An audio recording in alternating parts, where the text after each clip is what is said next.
So I welcome you again to our podcast channel called Cosmopolis.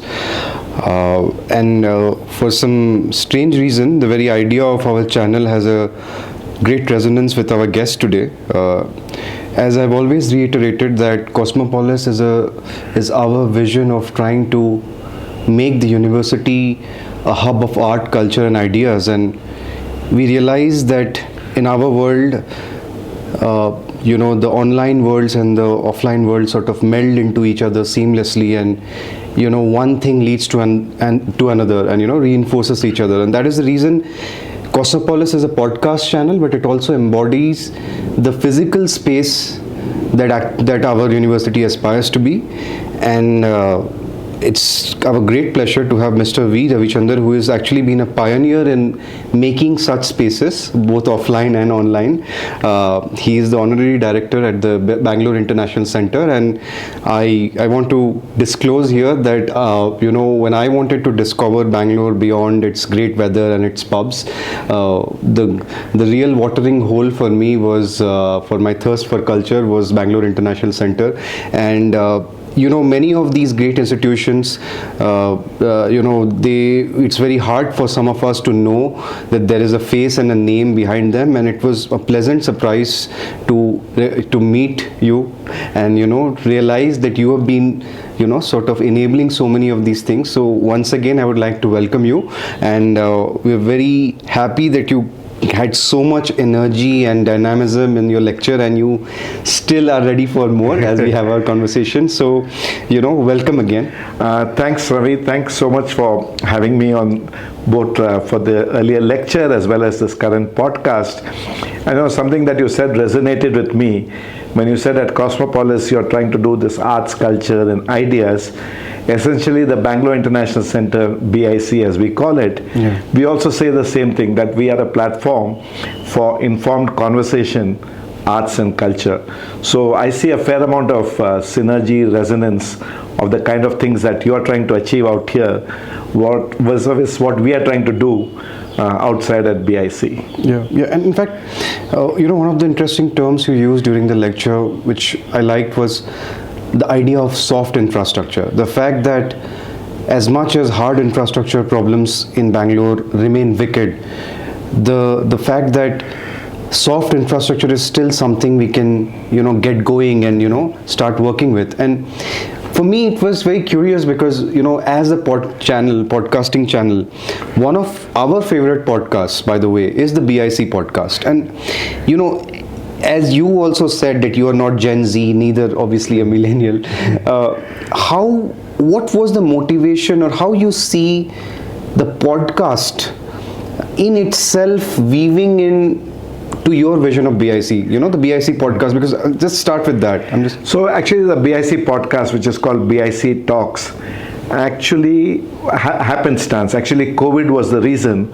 So, till COVID struck in March 2020, we were really this offline real world space where we had done almost about 275 events by the time COVID in that previous year. And then when COVID struck, we suddenly realized that we are all likely to get stuck indoors with time unknown. So actually we pivoted, BIC pivoted within a week to the online Zoom platform. And in the Zoom platform, we actually ended up with two products.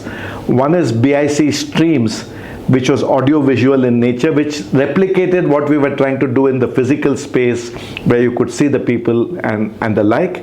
And BIC Talks, which we looked at it purely as a podcast platform to go onto the podcast platform like Spotify and the others that exist out there. And that's how we visualized it. The key thing is we pivoted within a week. And in the first month of the COVID itself, we were averaging 8 podcasts per month and about 15 BIC streams per month. So we hit the ground running. In fact, it would be fair to say that BIC got its PhD in Zoom operation within about 2 months of the COVID, while others were still struggling to figure out how it should be managed, purely because we had no option, and we wanted that online presence to keep the flame alive. And interestingly, a lot of people have told us that during the COVID period, particularly when they were indoors, a lot of them found solace that, like BIC, I mean, there have been a few others, these are the places that they were regularly visiting to get their fix of conversation and talks around arts and culture. Yeah. In fact, one of the things that I like about BIC is, being a liberal arts and humanities teacher. At least in India, there is a certain criticism about some of the humanities sort of, isolating themselves in an ivory tower of jargons and, stuff like that. And I thought it has always been, whether the podcast was on the horizon or not, a quest for me to see if the most complex ideas, be it in very hard sciences or in the humanities, how can we bring them to the public, right? And if what I really liked about BIC was you have lots of academics like myself coming in, discussing their books and stuff, and just people from Bangalore just dropping in, and could you talk more about that kind of atmosphere that it has generated? So it basically comes from, we saw ourselves as a public space. It is privately enabled, but the purpose is a public purpose. What it really means is that while private donors and members have enabled the place, anything that we do is free for any Bangalorean to attend, or any even visiting person to attend. We never charge, whether it be performing arts or conversations. Yeah. That's how we saw it. The thing related to the question you ask is a sense of two things really are operating there. We saw ourselves as a public space, a market square for these kind of conversations and performances that were badly needed because they are shrinking in the city. And it is even more important in current times, which are fairly polarized, and there are considerable challenges, whether it be about climate change and AI, and so we are in a state of flux. So how do you make sense of the world was the idea. If you look at our audience I would define is predominantly, they are a curious audience, somewhat aware of the subject, but not very deeply aware, but curious to know more. So that's the kind of audience that we have created over time. I mean, we recently took stock as to how many people have, at least in one form or the other, consumed BIC, and that number is sitting at about 50 to 60,000 unique people in some sense or the other have basically consumed a BIC product, whether it be a physical event, online, etc. So when you have this somewhat curious, somewhat aware, generally curious person, you have to have complex subjects relatively simplified and given in bites that they can digest. If you're going to give the academic kind of lectures with footnotes and the like, you will lose the audience. If you trivialize it into something which is very basic, then the person says, hey, this much I already know. So the challenge in curation is to find that sweet spot that has something for everyone, but it also, the person who doesn't know anything about the subject at least gets a basic primer and is not lost at sea. So we don't even expect that you need to have a basic knowledge about the subject that you're attending. And we tell people who come on the platform, try and pitch it to this kind of a crowd. And clearly, and you mentioned about academic ivory tower and the like, demystifying that is clearly one of our goals. We want to take science to the masses. We want to take the esoteric things of philosophy and the like to a wider audience, and that's really what we are working with. Yeah, and in fact, sort of zooming out, and one of the things, because honestly, coming from Delhi, I've progressively sort of fallen in love with Bangalore, more and more. But while Delhi has its old classical cultural centers, like it could be Old Delhi or, around the Chanakyapuri complex, you have things, you have Bombay, which has its own thriving creative economy, right? Which is like the Bollywood and stuff like that.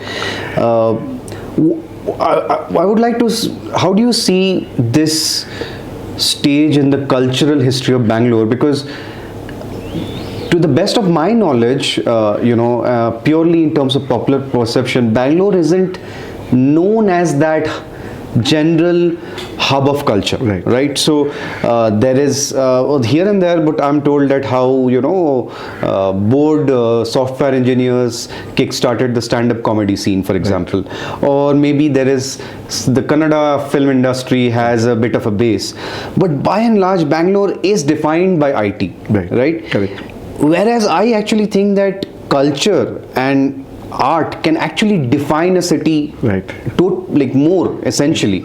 So how do you see where Bangalore is in those terms? This question was posed, and it was an article that came about 3 or 4 weeks ago in the Mint Lounge. Actually, the headline was, "Is Bangalore the new cultural capital of India?" I see. I would actually call it an emerging cultural center. I think, as you said, Delhi and Bombay, they have a much longer legacy in this space. For Bangalore, it's relatively new. So I would really classify it as an emerging cultural center. The genesis of this, if you really go, I would really say Rang Shankar. I mean, you technically had the Ravindra Kalakshetra and Chaudhaya as performing places, but as an institution that was interested in some development and starting with Kannada theatre was Rang Shankara about 20 years ago. I mean 15 to 18 years ago, I think. They I would really call as the first kind of institutional setup that said that let's do something here. It was a niche. It was theatre focused and more on Kannada theatre, which was badly required. Over a period of time, you had Jagriti, which had a little more of the English, but again, we were still in the theatre space. The Bangalore Literature Festival, of which I am a part with Shiny and Sri Krishna, that came around 2012 in terms of as another cultural institution in the space. This year is going to be the 12th edition in December 2nd and 3rd. So that again became something which slowly energized the place in terms of there are other. So that brought literature to the fore to a considerable extent. There have been nascent attempts as a BIC Habba in the month of December, which was there for about 3-4 years, but somewhere petered away. BIC is an idea that has been around, as an institution has been around since 2005, but we used to operate out of the Terry premises, and we used to do 6 events a month using the Terry auditorium, and mainly conversations with a little bit of film screenings and a little bit of music. In 2019, we moved to our own 50,000 square feet property, and there suddenly the possibilities became endless. And we had a board which said, go out and experiment. And there was a huge vacuum. There was no place which could be a place for performing arts, visual arts, conversations, workshops, master classes, exhibitions. And suddenly this became that place. And because of the diversity of programming that we chose to go for, there was something for everybody. So if you were interested in exhibition, you came for that. If you were interested in poetry, you came for a poetry session. You didn't care for the other things. So, and with multiple things happening at the same time, you came for something, but sampled something else because you were in the building. And suddenly you say, hey, I like this. And then came back for more of that kind.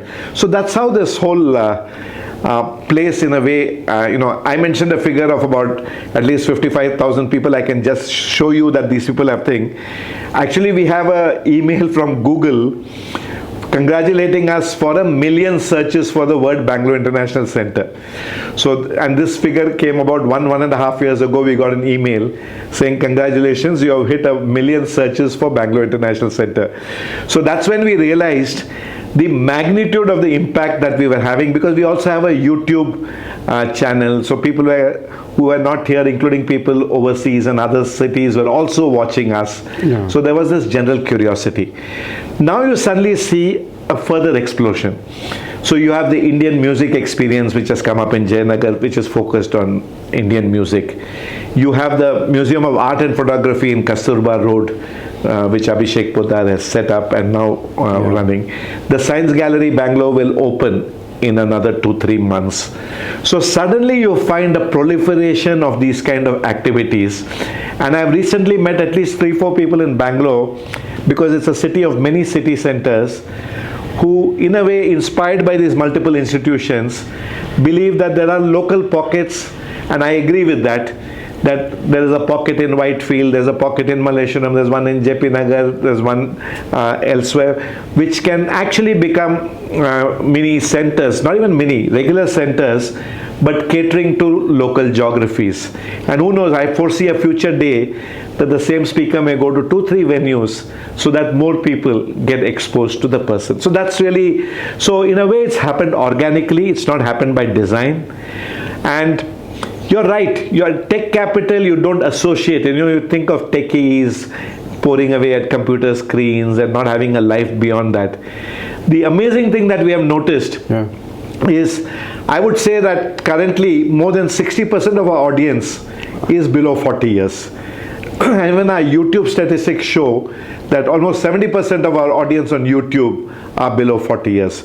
So we were seen as a geriatric organization, but now we are seen more as a youthful place. Of course, Instagram, social media, all this plays a role.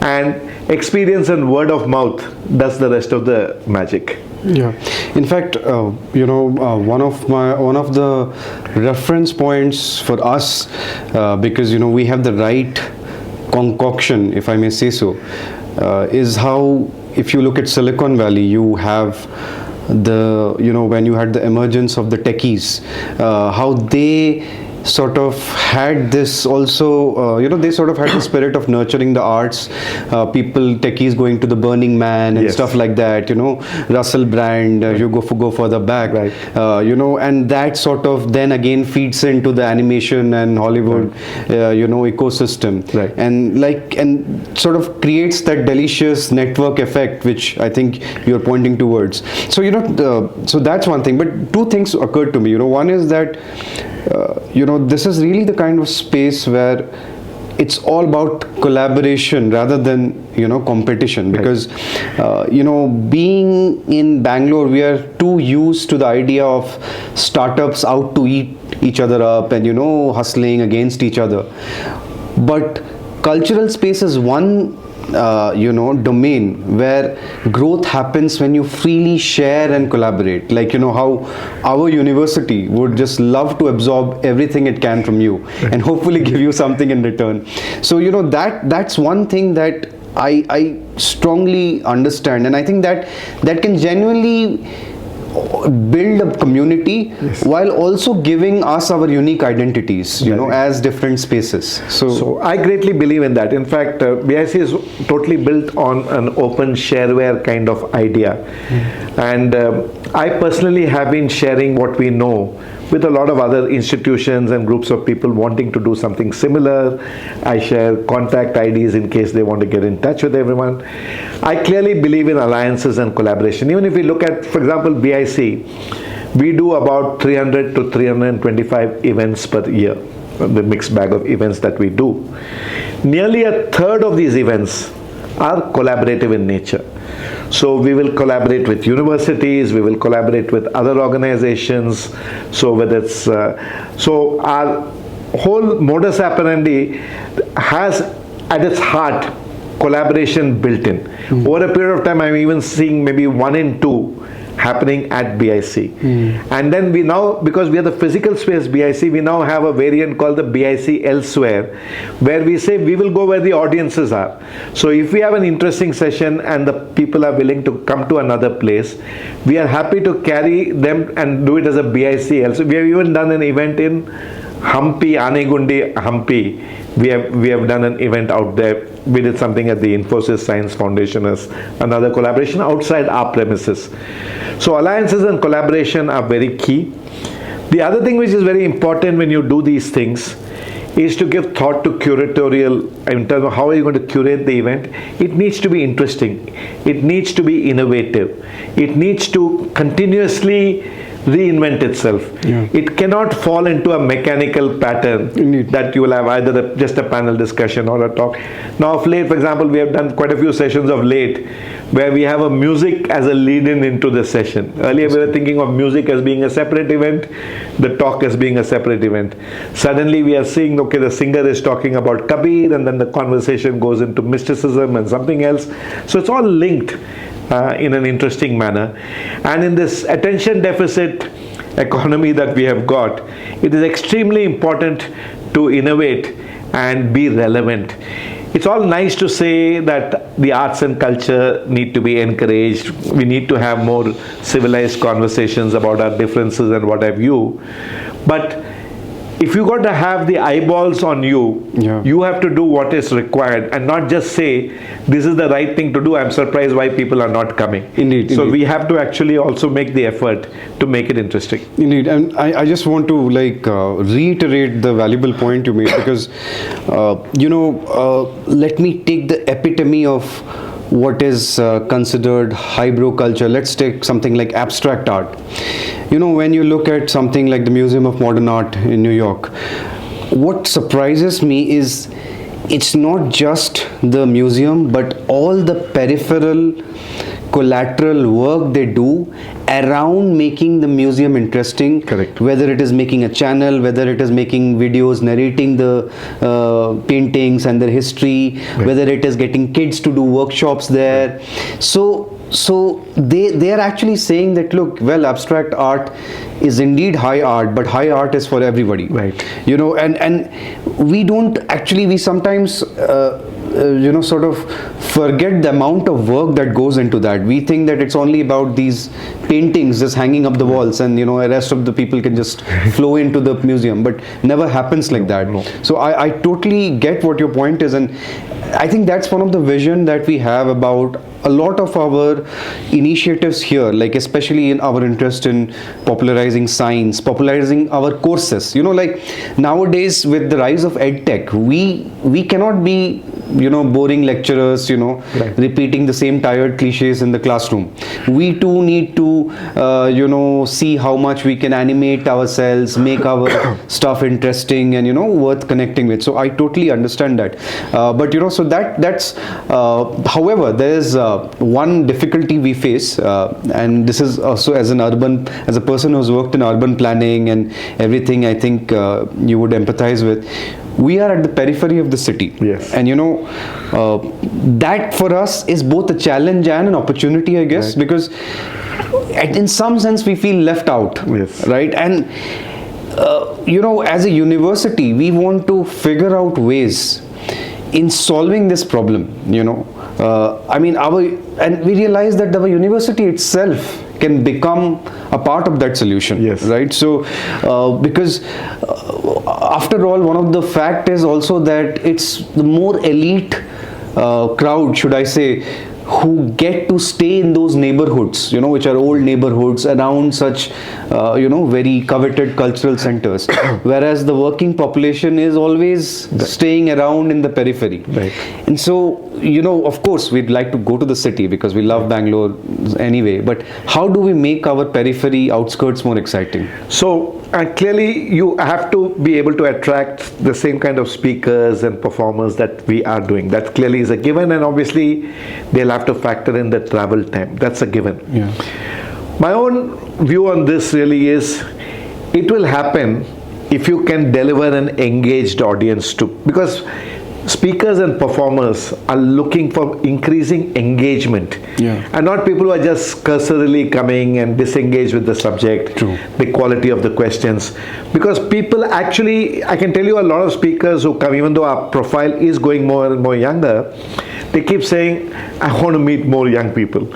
And I keep saying, we are happy to take you to other universities and do this thing. Then it becomes a question of time, where are you located? So one thing really is what I would call in terms of an engaged audience. The second thing is, when you do this as a university, let's say here, you should be ready to imagine this as a larger public good that goes beyond just your college students. Yeah. You must be ready to throw it open to the neighborhood. True. So you make your neighbors saying that, hey, this is happening out here, and you're welcome. So if you make the neighborhood as part of this particular place for such events, I mean, you obviously have your own events and that's internal. Yeah. Because I have noticed a certain resistance in some of the universities I've spoken to include the neighborhood in. Yeah. They see it as an isolated thing. I got my students and this is all I want. And I say it doesn't work.